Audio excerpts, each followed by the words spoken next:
सार्थक आपकी आवाज नहीं आ रही है।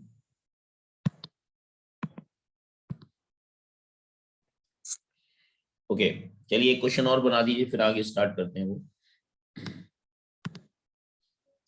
एक ईएमएफ है 15 वोल्ट का, वो सर्कुलर कॉइल दे रखी है 5 हेनरी की। एक सर्कुलर कॉइल दे रखी है जिसकी इंडक्टेंस दे रखा है 5 हेनरी। सर्कुलर कॉइल की इंडक्टेंस 5 हेनरी दे रखी है, और इसमें रेजिस्टेंस जो है इसका इसका रेजिस्टेंस दे रखा है 10 ओम। ओके, रेशियो ऑफ करंट पूछी जा रही है, यानी एक तरह से एलआर सर्किट की बात कर रहा है, इस तरह की बात कर रहा है ये, इस तरह की, जिसका रेजिस्टेंस भी दे रखा है और एल भी दे रखा है, और इसमें बैटरी लगा रखी है 15 वोल्ट की। और इसमें कहा जा रहा है कि t बराबर इन्फिनिटी पर और t इक्वल टू 1 सेकेंड पर करंट का रेशियो पूछा जा रहा है, रेशियो ऑफ करंट्स, यानी आई इन्फिनिटी अपॉन आई वन। तो ये एलआर सर्किट की याद है या भूल गए आप लोग? एलआर सर्किट याद है सर। हाँ, तो बताइए कैसे होगा एलआर सर्किट का? ये ग्रोथ का कॉन्सेप्ट है आसी, या डीके का कॉन्सेप्ट है? ये जो सर्किट बना रखा है, ये एलआर सर्किट का ग्रोथ का कॉन्सेप्ट है या डीके का?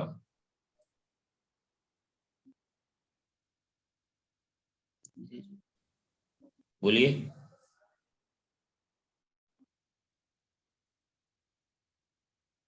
चिराग, आप रिस्पॉन्स क्यों नहीं दे रहे हो?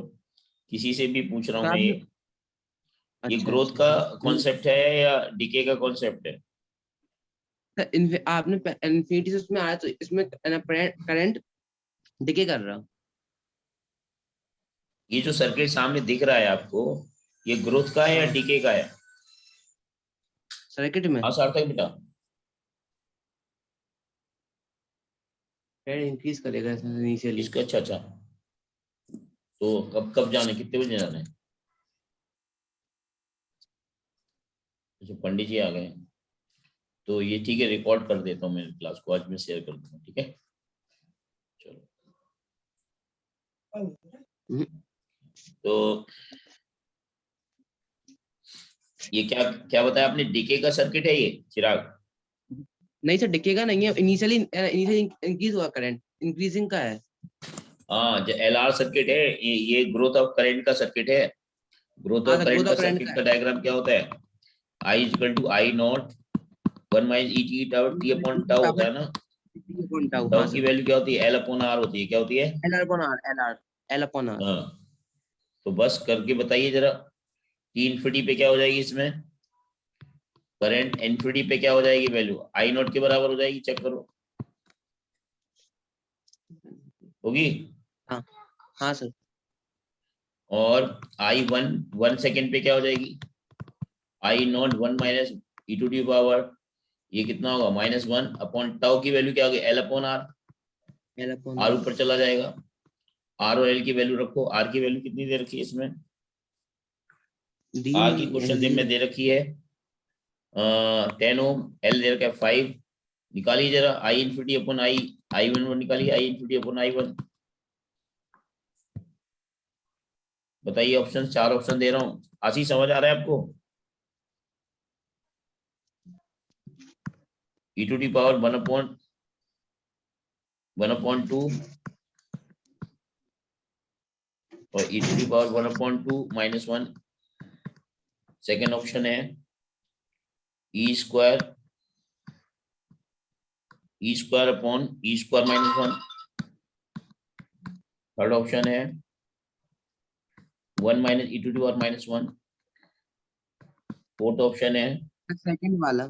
ई to the power second. -1। Second वाला आंसर आ रहा है। आशी, यस। आपका रिस्पॉन्स नहीं आया इस बार?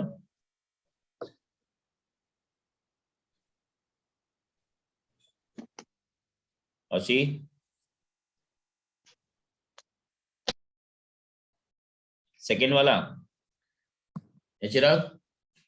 ये सर सेकंड आ रहा। ठीक है। आशी, आपका आवाज क्यों नहीं आ रहा बेटा?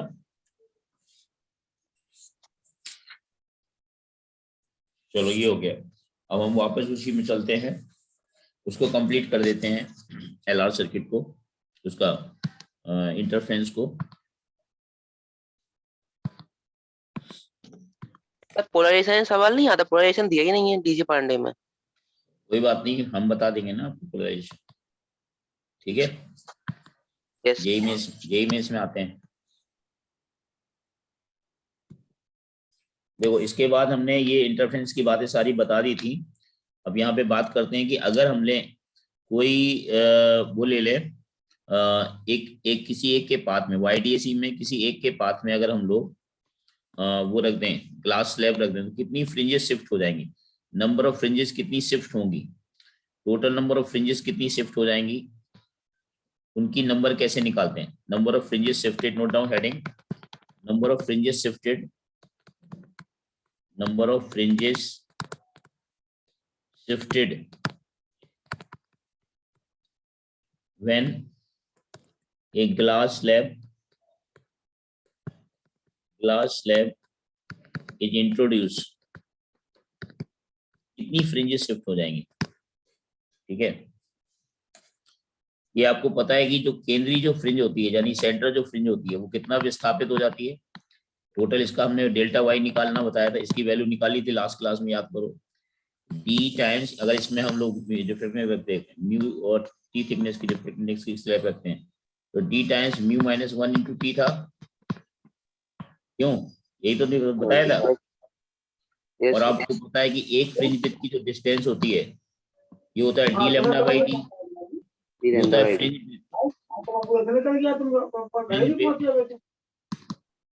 और वन फ्रिंज, क्यों भाई।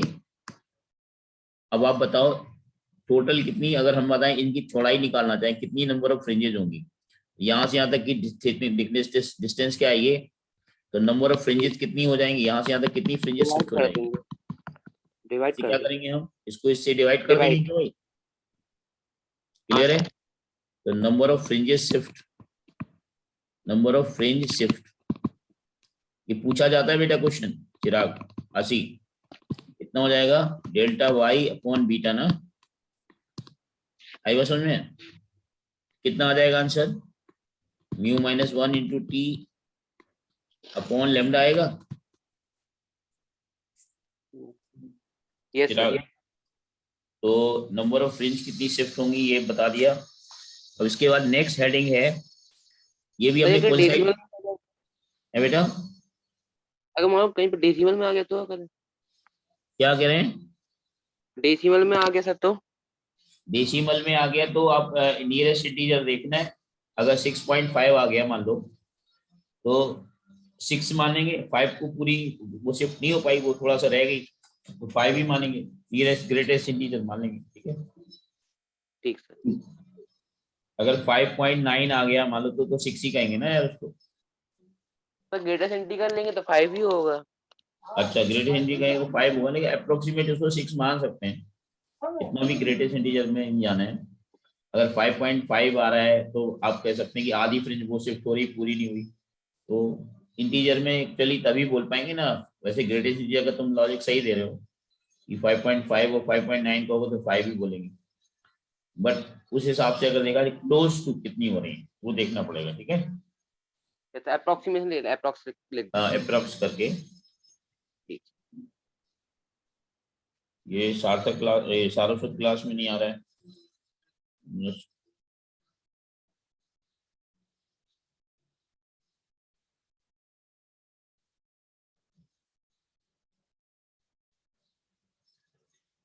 चलो इसके बाद अब आता है नेक्स्ट हेडिंग, नोट कर लीजिए।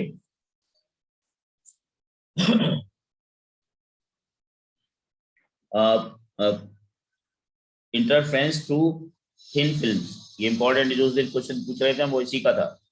Interference through thin films, heading note कर लीजिए। इंटरफेरेंस थ्रू थिन, हटा दो इसको। Yes sir. Interference through thin film,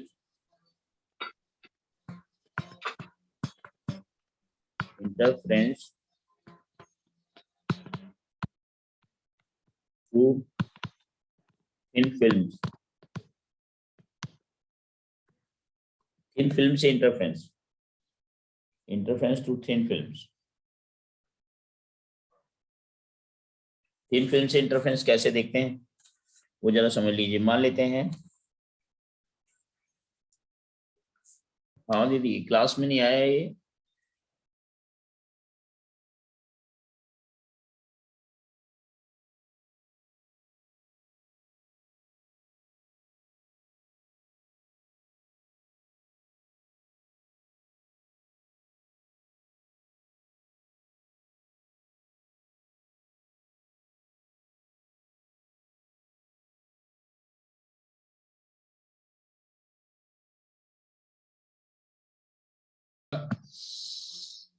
इसकी बात करते हैं, इंटरफेरेंस टू थिन फिल्म्स की बात कर रहे हैं हम।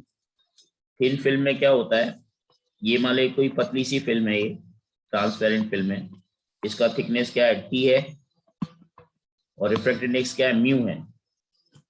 इस फिल्म का रिफ्रैक्टिव इंडेक्स क्या है, म्यू होता है जब, ठीक है। तो इसमें दो तरह के इंटरफेरेंस होते हैं।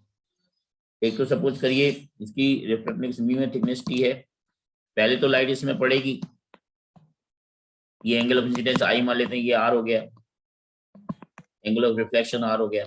एक तो लाइट यहाँ से मुड़ जाए, यहाँ से चली जाएगी, कुछ पार्ट रिफ्लेक्ट हो जाएगी, कुछ पार्ट टकराने के बाद इसके बाद ये कुछ रिफ्लेक्ट हो जाएगी और ये बाहर चली जाएगी। फिर इसके दोबारा एक क्या होता है, फिर से यहाँ पे क्या होता है, ये रिफ्लेक्ट इधर चली जाएगी और ये जो लाइट यहाँ आएगी टकराएगी और इसके थ्रू बाहर आ जाएगी। मतलब कहने का मतलब इन दोनों के बीच में इंटरफेरेंस हो सकता है और इन दोनों के बीच में इंटरफेरेंस हो सकता है, इनके बीच में। तो दो तरह के इंटरफेरेंस की अब बात आती है इसमें कि ये रे फर्स्ट रे और ये सेकंड रो, ये पहले फर्स्ट राउंड रिफ्लेक्ट हो गई, ये इंटरनली रिफ्लेक्ट हुई, लेकिन है तो ये दोनों रिफ्लेक्टेड। और ये जो लाइट जो है यानी थर्ड और फोर्थ, ये रिफ्रैक्टेड रेज कहलाएंगी। यानी ये क्या है, ये 3 और 4 जो है वो रिफ्रैक्टेड रेज कहलाएंगी। रिफ्रैक्टेड रेज में इंटरफेरेंस हो रहा है और यहाँ पे क्या हो रहा है, रिफ्लेक्टेड रेज में इंटरफेरेंस हो रहा है, रिफ्लेक्टेड रेज। तो इन दोनों के रिफ्लेक्शन से जो इंटरफेरेंस बनेगा उसको इंटरफेरेंस थ्रू रिफ्लेक्टेड रेज बोलेंगे, और इन दोनों में जो इंटरफेरेंस हो रहा है वो बोलते हैं इंटरफेरेंस थ्रू रिफ्लेक्टेड रेज।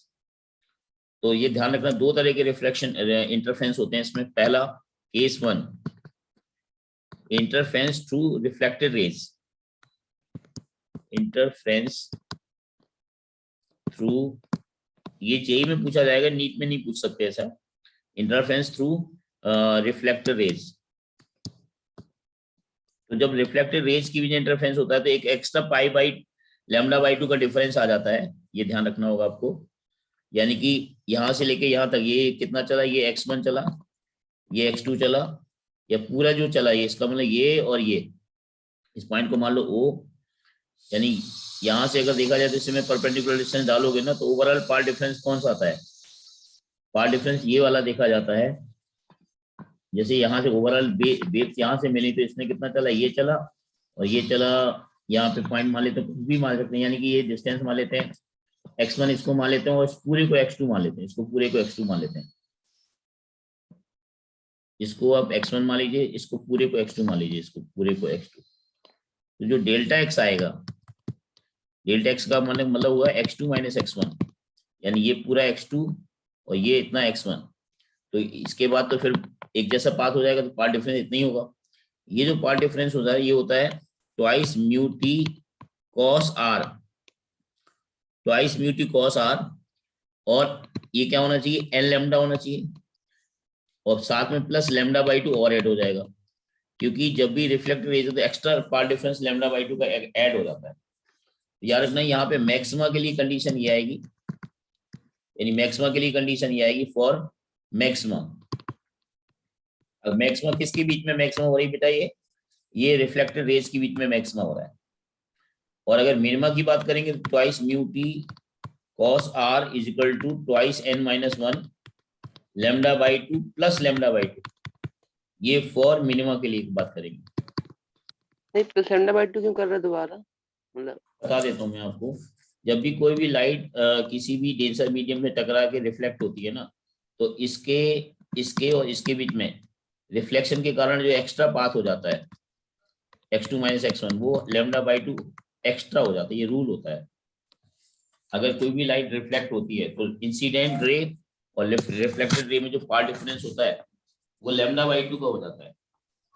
चिराग, यस सर। ये बात आपको ध्यान रखनी पड़ेगी। अगर इसको आप याद कर लोगे ना तो आपको उसका अपने आप याद हो जाएगा, रिफ्लेक्शन का अपने आप याद हो जाएगा। इसलिए मैं ये चीज कहूंगा, ठीक है, इसको आप याद कर लीजिए। तो ये इंटरफेरेंस की तो कंडीशन आ गई, यानी कि मैक्सिमा के लिए ये कंडीशन लगेगी ये वाली, और मिनिमा के लिए ये कंडीशन लगेगी। चिराग, ये मिनिमा की कंडीशन है और ये मैक्सिमा की कंडीशन है। ये किसके बीच में इंटरफेरेंस हो रहा है? 1 और 2 के बीच में, 1 एंड 2 के बीच में। मेरी बात समझ में आई चिराग? हाँ सर, इरेज मत करना है। बिल्कुल नहीं करूंगा। आशी,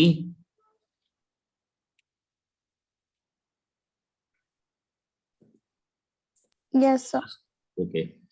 तो ये जो चीज है, बस इतना ध्यान रखना कि पतली फिल्म, आपने देखा होगा कि अगर पानी के ऊपर डीजल गिर जाता है तो आपको पता है वो डीजल कलर्ड दिखने लगता है। आपने देखा ना, पानी के ऊपर डीजल फैला दो या कोई भी तेल फैला दो तो ऐसा नहीं लगता है वो कलरफुल हो गया पानी, नहीं लगता है? हाँ सर। वही यही वो इसी के थ्रू होता है। इंटरफेरेंस तो थिन फिल्म्स के कारण ऐसा दिखता है वो, है? तो ये चीज अगर आपको समझ आ गई, रिफ्लेक्शन वाली बात है, तो ट्रांसमिटेड वाली अपने आप समझ में आ जाएगी। ट्रांसमिटेड में क्या करना होता है? उल्टा करना होता है। ट्रांसमिशन में λ/2 का पार्ट डिफरेंस नहीं होता बेटा, ठीक है चिराग? ट्रांसमिशन ट्रांसमिटेड का बिल्कुल वैसा ही है जैसे कि YDAC में होता है, बस पर ये ज्योमेट्रिकल पाथ ही लेना होगा आपको, ये ठीक है। अब आपको ये कहाँ से आया है? 2 म्यू t cos r, इसको आप सॉल्व करोगे ना, ये वाला पार्ट और ये वाला पार्ट जब ज्योमेट्रिकली करे सॉल्व करोगे तो आपको सॉल्व करने के ये मिलेगा। समझ गए ना मेरी बात? हाँ सर। हटा दूं आशी? चिराग, यस सर। Yes sir. अब बात करते हैं फॉर रिफ्लेक्शन थ्रू केस 2 की बात करते हैं। Reflection through transmitted wave, sorry, interference through transmitted wave, interference through transmitted rays. इसमें जो ज्योमेट्रिकल पाथ होता है फॉर मैक्सिमा के लिए ध्यान रखना होगा आपको, delta x twice mu t cos r equal to n lambda, वही जैसा सेम YDAC में करते थे। और मिनिमा, इसमें पार्ट डिफरेंस λ/2 नहीं ऐड करेंगे, ठीक है। ये हो जाएगा आपका twice mu t cos r is equal to twice n minus 1 λ/2। n का मतलब वही है आपका 1 2 3 4 ऐसे सो ऑन, ऐसी सेम यहाँ पे मीनिंग, ठीक है। तो ये ट्रांसमिटेड के लिए, for transmitted rays. Is it clear? Yes sir.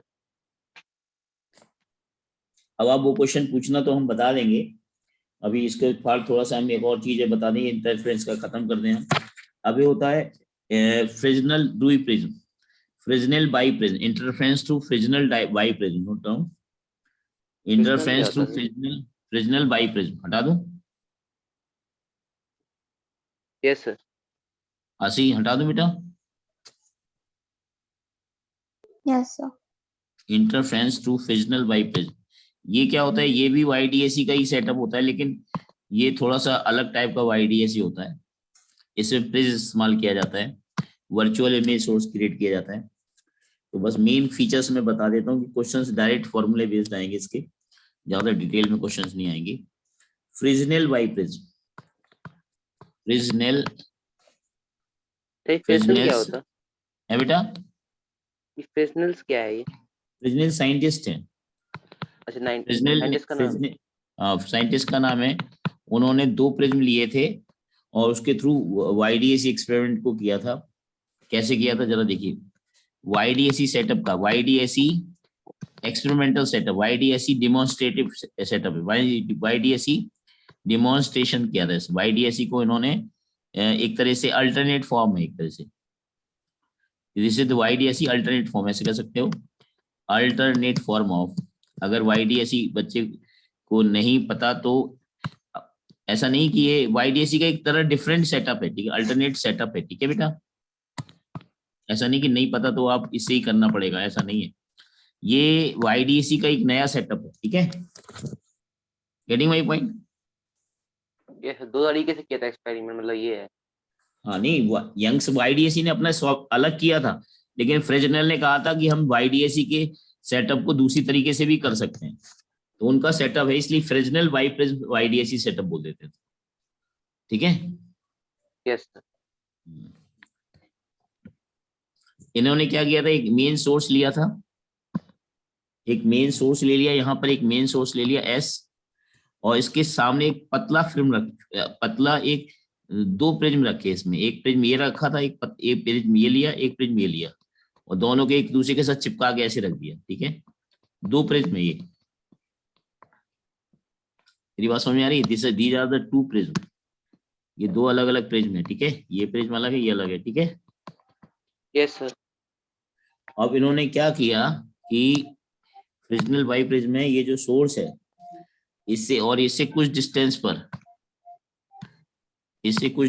पर, यहां से ये वाली डिस्टेंस, यहां से मेन सोर्स ये है, मेन सोर्स से यहां पर कुछ डिस्टेंस पर ये वाली, ये यहाँ स्क्रीन ले लिया, ये स्क्रीन ले ली, ये स्क्रीन है, और मेन यहाँ पे सोर्सेज बन जाएंगे इसके, देखिए ये कैपिटल D होगा, अब ये D क्यों होगा जो ये पता चल जाएगा आपको। पहले तो रे आपको यहाँ से भेजी, एक रे यहाँ से डाली, तो जो ये यहाँ से रे डाली वो ऑलमोस्ट पैरेलल हो जाएगी, पीछे मिलाने पे डॉट डॉट कहीं यहाँ कहीं जाएगी, ठीक है।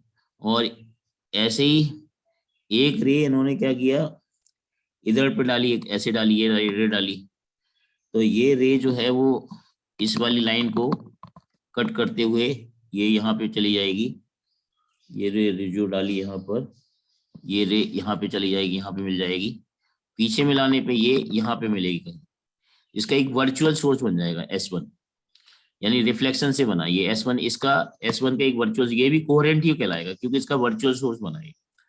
ऐसी दो एक रे यहाँ पे भी डालेंगे, ये पैरेलल हो जाएगी, और एक रे हम यहाँ डालेंगे, ये जाके यहाँ पे कट करेगी, इसी पॉइंट को कट करते हुए यहाँ पर पहुंच जाएगी, ये थोड़ा एग्जैक्टली थोड़ा वो आगे जाएगी, ये थोड़ा इधर जाएगी, ये इधर जानी थी, इसको हटा देते हैं,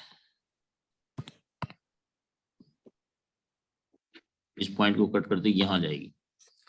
तो ये जो जितना ये वाला पोर्शन आया, ये वाला जो पोर्शन आया, ये इतने पोर्शन में हमें स्क्रीन पर उजाला दिखाई देगा, इतने पोर्शन में, ऊपर नहीं, ऊपर वाले नहीं, इतने पोर्शन में, यानी यहाँ पर ये स्क्रीन में ये हमें इंटरफेरेंस पैटर्न मिलेगा इतने पोर्शन में, ठीक है। तो ये M और N पॉइंट, इसको पॉइंट को मान लेते हैं M, और इस पॉइंट को मान लेते हैं N, दिस इज M, इस पॉइंट को मान लेते हैं N, ओके। और ये जो डिस्टेंस कहलाएगी ये स्मॉल a कहलाएगी, ये कहलाती क्या मानते हैं, इसको स्मॉल a और इसको स्मॉल b मानते हैं, पर यही ध्यान में रखना होता है। ये S1 S2 क्या है, इसके पीछे वाला जो देखेंगे ये जहाँ ये मिलेगा ये S2 हो जाएगा, यानी S1 S2 वर्चुअल सोर्स हो गए, क्या हो गए, S1 S2 are virtual source. Chirag, yes S1 S2 जो है ये वर्चुअल सोर्स है, ये जो रिफ्लेक्शन से बने, ये यानी प्रिज्म के उससे बने, these are the virtual source, virtual coherent source कहलाएंगे इसको, कोहेरेंट सोर्सेस। और ये जो डिस्टेंस होती है ये वाली, इसको स्मॉल d बोलते हैं, जैसे वहां लेते थे ना स्मॉल d। अब ये एंगल जो होता है प्रिज्म एंगल, ये वाला जो एंगल होता है, ये छोटा एंगल होता है, इसको अल्फा बोलते हैं, अल्फा। जितना एंगल ये होगा, ये अल्फा क्या है, प्रिज्म एंगल है, ये आपका अल्फा होता है प्रिज्म एंगल,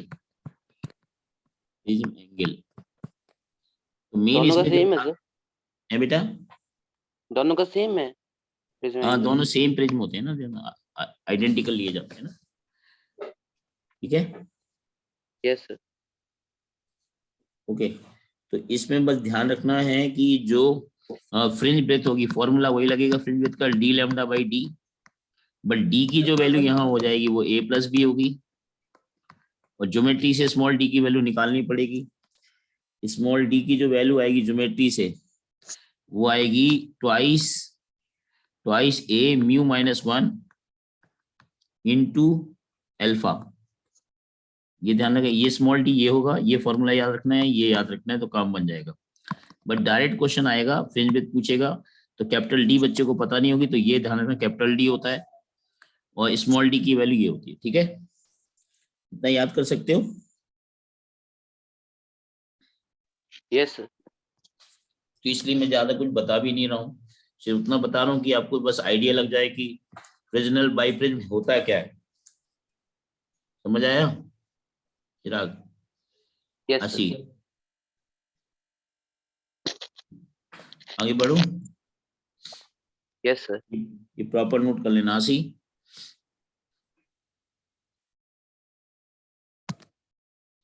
हटा दूं? आशी नोट कर लिया? आपने कर लिया नोट चिराग? Yes, sir. कर लिया सर। आशी क्लास में है देखो। Yes, sir. ओके, तो ये ध्यान रखना, ये चीजें होती हैं। अब इसमें ये हो गया। अब एक और एक एक्सपेरिमेंट होता है, लॉयड मिरर एक्सपेरिमेंट होता है। क्या होता है? लॉयड मिरर, नाम सुना है आपने लॉयड मिरर? नहीं सुना sir. Lloyd mirror experiment, DC ये पांडे में आईडी तो में, YDSC का वो दिया। हाँ YDSE में ही आते हैं, लॉयड मिरर एक्सपेरिमेंट। तुम्हारे उसमें नहीं दे रखा, डीसी पांडे में नहीं दे रखा? ना सर, सब एक ही दे रखा सवाल। स्टार्टिंग वाला पढ़ा था इंटरफेरेंस वाला, 2 स्टेट वाला, बस वो एक ही दे रखा। तो ये समझ लो लॉयड मिरर क्या है, ये भी एक YDSE का अल्टरनेट फॉर्म है। क्या है YDSE? अल्टरनेट फॉर्म बोलते हैं इसको, बोलते हैं अल्टरनेट फॉर्म। इसको किसने दिया था? लॉयड ने दिया था। किसने दिया था? ये साइंटिस्ट थे। Getting my point? Yes sir. देखो मैं वो सारी पॉसिबिलिटी बता दूं, बाय द वे अगर जेई में क्वेश्चन आ गया, नीट में आ गया, तो आपको आइडिया तो रहेगा कि लॉयड होता क्या था, सर ने बताया तो था, बोलो ना, यस है ना? सर। तो चलिए लॉयड मिरर को समझते हैं क्या है। इसमें क्या होता है बेटा कि एक मिरर होता है, प्लेन मिरर होता है, जो ग्राउंड में हॉरिजॉन्टल फ्लोर पर रखा होता है, और प्लेन मिरर के ठीक ऊपर यहाँ कहीं एक सोर्स रखा होता है, लाइट का एक सोर्स है, और यहाँ से प्लेन मिरर से जहाँ पे ये सोर्स होता है, सोर्स से कुछ डिस्टेंस पर, यहाँ पर सोर्स से कुछ डिस्टेंस पर यहाँ पे स्क्रीन रहती है, ये स्क्रीन है। उसमें भी आपने देखा था बाईप्रिज्म में भी सोर्स से डिस्टेंस कैपिटल डी, ये कैपिटल डी हो जाएगा। आई बात समझ में चिराग? है ना? Yes sir. तो क्या होता है इसमें, जरा ध्यान से देखना है कि एक रे तो यहाँ डाली जाएगी, ये मिरर में एक रे मिरर के इस एंड पे डालेंगे, एक रे मिरर के इस एंड पे डालेंगे, एंड पर डालना बिल्कुल। तो एंड पे डालेंगे तो ये यहाँ से क्या होगा, इसका वो हो जाएगा, क्या बोलते हैं, इंटरफेरेंस हो जाएगा, इंटरफेरेंस नहीं सॉरी रिफ्लेक्शन हो जाएगा, उतनी सेम एंगल बनाते ये रे यहाँ चली जाएगी, और ऐसे इसका भी देखेंगे तो ये कहीं यहाँ जाएगा। ओके, और अगर हम पीछे कहीं मिलाएंगे इन दोनों को पीछे कहीं मिलाएंगे, ये जहां मिलेंगी दोनों,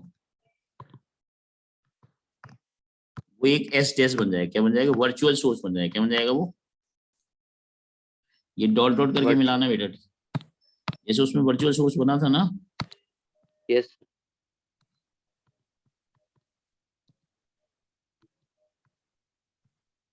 ऐसे इसमें एक वर्चुअल सोर्स बन जाता है, पीछे मिलाने पे एक वर्चुअल सोर्स बन जाएगा, एग्जैक्टली उतनी डिस्टेंस बनता है जितना ही। ठीक है, तो ये वाला क्या हो जाएगा, ये स्मॉल डी हो जाएगा। क्यों? सोर्स S1 S2 दो सोर्स हो गए ना, एक रियल सोर्स हो गया, एक वर्चुअल सोर्स हो गया। ठीक है, यस। ओके, तो यहाँ पर इंटरफेरेंस मिलता है, यहाँ पे इंटरफेरेंस देखने को मिलता है, यहाँ इंटरफेरेंस होता है। इसको इससे मिला देते हैं, ये थोड़ा सा अलग कलर दिखा देते हैं इसको।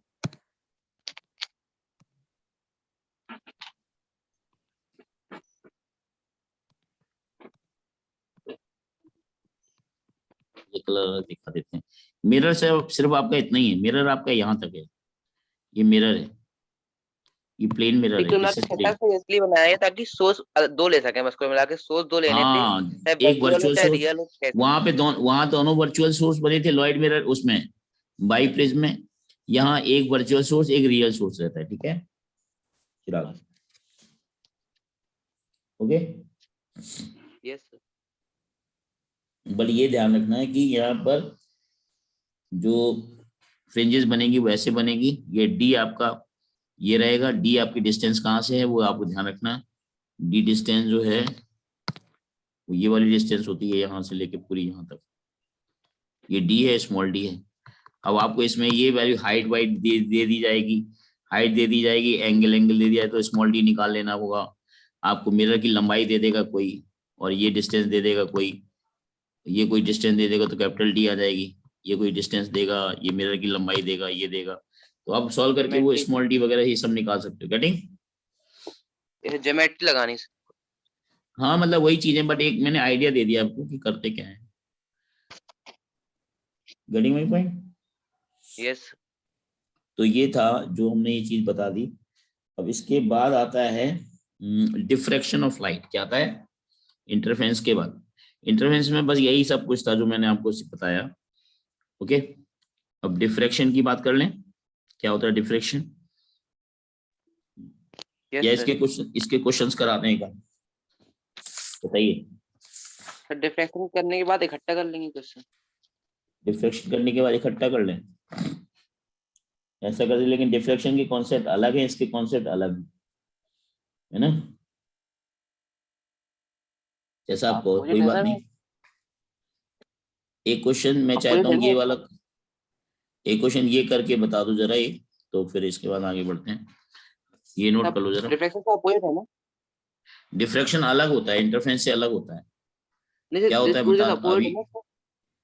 हाँ कंडीशन अपोजिट लेते हैं, बट वो चीज अलग फिनोमिना है, डिफ्रैक्शन इज डिफरेंट फिनोमिना। तो चलो स्टार्ट ही कर देते हैं फिर डिफ्रैक्शन, फिर इसके बाद बता देते हैं, ठीक है फिर आप। Yes sir. तो write on diffraction of light, diffraction of light. Diffraction किसको बोलते हैं?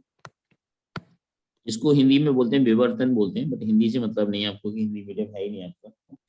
ये कब होता है डिफ्रैक्शन? तभी होता है जब लाइट कॉर्नर से, लाइट किसी भी शार्प ऑब्स्टेकल से टकरा के, आपने देखा होगा कि सुबह सुबह आपकी विंडो से लाइट मुड़ के जब आती है, सनलाइट विंडो पे पड़ के थोड़ा सा मुड़ जाती है ना लाइट, अब वहां पे तो कोई मीडियम चेंज हो नहीं रहा है, लेकिन किसी भी कोने से टकरा के लाइट का मुड़ जाना डिफ्रैक्शन कहलाता है। चिराग, आशी, किसी भी शार्प ऑब्स्टेकल से, जैसे मान लो हमने सपोज करिए ये हमने ये रखा,